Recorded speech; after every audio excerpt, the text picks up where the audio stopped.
Ainsi, toutes les questions que j'ai reçues ici indiquent que les gens doivent vraiment venir à l'un de nos événements de la semaine, parce qu'ils doivent apprendre la méditation en marchant, ils doivent promener leur corps et le sortir du passé. Ils doivent faire cette méditation debout pour que dans la journée où ils sont éveillés, ils ne reviennent pas aux anciens programmes. Et ils marchent. C'est une nouvelle habitude. Ils marchent ainsi. Ils parlent ainsi, ils le ressentent, ils y pensent. Ils se sont entraînés à le devenir. Ainsi, en surmontant chaque jour qui passe, vous devenez quelqu'un d'autre. Ainsi, les week-ends sont un excellent moment pour s'entraîner à s'asseoir ainsi, à marcher ainsi, à se tenir debout ainsi, à s'allonger ainsi, car ils ont l'occasion de changer littéralement leurs habitudes. Et quand on est malheureux, on a une certaine façon de marcher. Et quand on s'apitoie sur notre sort, notre posture change, notre corps change et notre chimie change.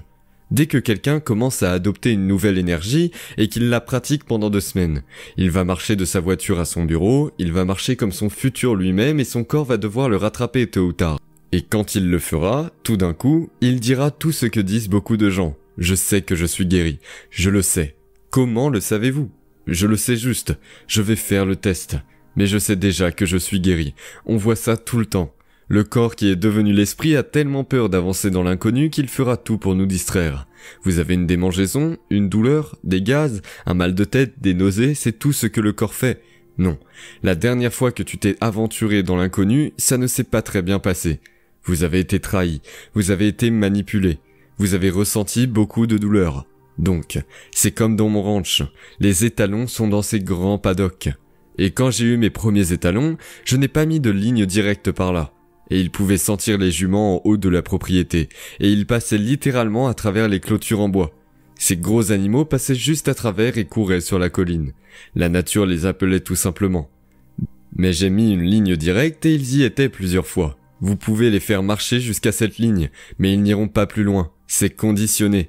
Vous remarquez un changement dans votre état interne. Vous devenez éveillé et conscient, et vous prêtez attention à ce qui en est la cause. Et vous réduisez votre attention sur cette ligne. Faites-le plusieurs fois. Et vous prenez un étalon, vous essayez de le faire surpasser ce point, et il ne bougera pas. Vous pouvez demander à 5 gars de le pousser, et ils le pousseront tous en arrière. Ils ont été conditionnés dans la boîte, non? C'est donc ce que la douleur nous fait, non? Comme, oh, je ne veux pas que ça se reproduise. Donc, le corps est déjà programmé pour s'assurer que ça ne se reproduise pas. Donc, vous commencez à sortir la personne de sa zone de confort, de ce qu'elle connaît, et le corps fait « je ne sais pas si je veux faire ça ». Et il fait toutes ces choses. Suivez les instructions, détournez votre attention de votre corps, et chaque fois que votre corps commence à faire cela, ramenez-le dans le moment présent et dites « je vais te laisser dormir plus tard ». Je vais te laisser manger plus tard. Tu pourras boire du café plus tard. Tu pourras ouvrir les yeux et prendre une douche plus tard. Tu pourras t'allonger. Tu pourras faire ce que tu veux. Mais maintenant, tu n'es pas l'esprit. Je suis l'esprit. Et chaque fois qu'il fait ça, vous le ramenez dans le moment présent et vous vous déployez à nouveau dans la possibilité. Vous entraînez ce cheval. Vous réentraînez le cheval en lui disant qu'il n'est plus l'esprit et que vous êtes l'esprit.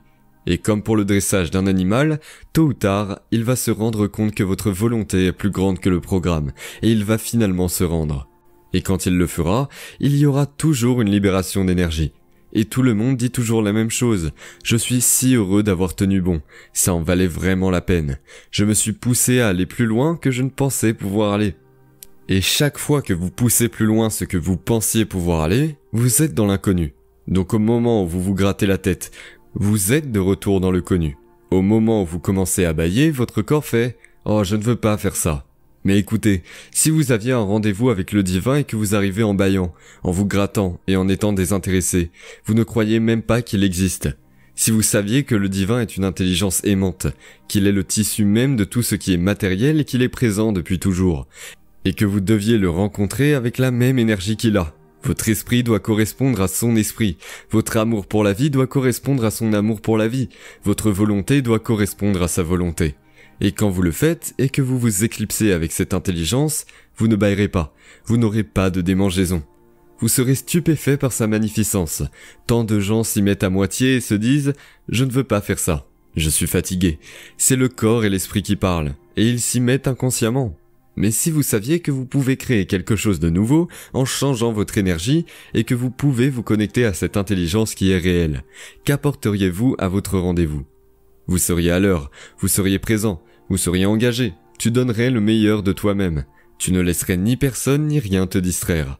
Tout comme votre rendez-vous avec un amoureux, vous ne voudriez manquer ce rendez-vous pour rien au monde. Vous déplaceriez des montagnes pour être sûr d'avoir du temps pour cette personne. Eh bien, nous parlons de matériel de première qualité ici. Je veux dire, si vous agissez de cette manière, alors vous pensez déjà, inconsciemment, qu'il y a un programme qui n'existe pas, ou que vous ne pouvez pas y arriver, ou que c'est trop dur, ou que ça demande trop de travail, ou tout ce que les gens font quand ils démissionnent.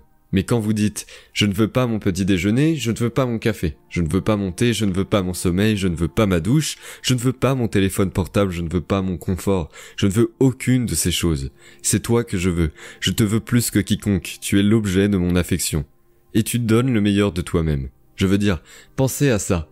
Les gens s'approchent de l'autel du divin et ils se plaignent tout le temps. Ils supplient pour des choses. Je veux dire, pensez-y. Voulez-vous être dans une relation avec quelqu'un qui vous demande des choses, qui vous demande de faire des choses tout le temps pour eux, qui ont besoin de choses tout le temps, qui supplie?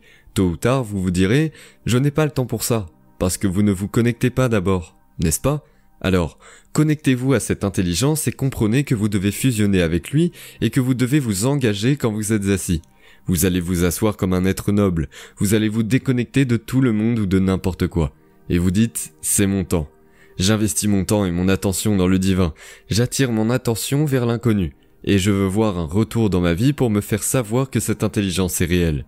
Et je prends le temps de l'émuler, de le devenir, de me connecter à lui.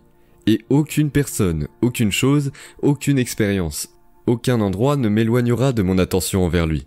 Et maintenant, vous allez recevoir un signal électrique, et votre corps sera comme si vous étiez à cheval, accrochant et enroulant vos jambes autour et donnant un petit coup de pied comme signal. Le cheval sait qu'au moment où le cavalier monte sur lui, l'attrape et lui donne un coup de pied, il sait que ce n'est plus son esprit, que quelqu'un d'autre avec une plus grande intelligence est maintenant l'esprit. Beaucoup de gens sont emmenés à croire qu'ils sont impuissants. Ils ne pensent pas que leurs pensées font une différence, que leurs sentiments font une différence, que leurs gestes passent inaperçus, que les gens ne les voient jamais. Des gens qui ont été emmenés à croire qu'ils ne valent rien, qu'ils sont impuissants. Ce n'est absolument pas la vérité.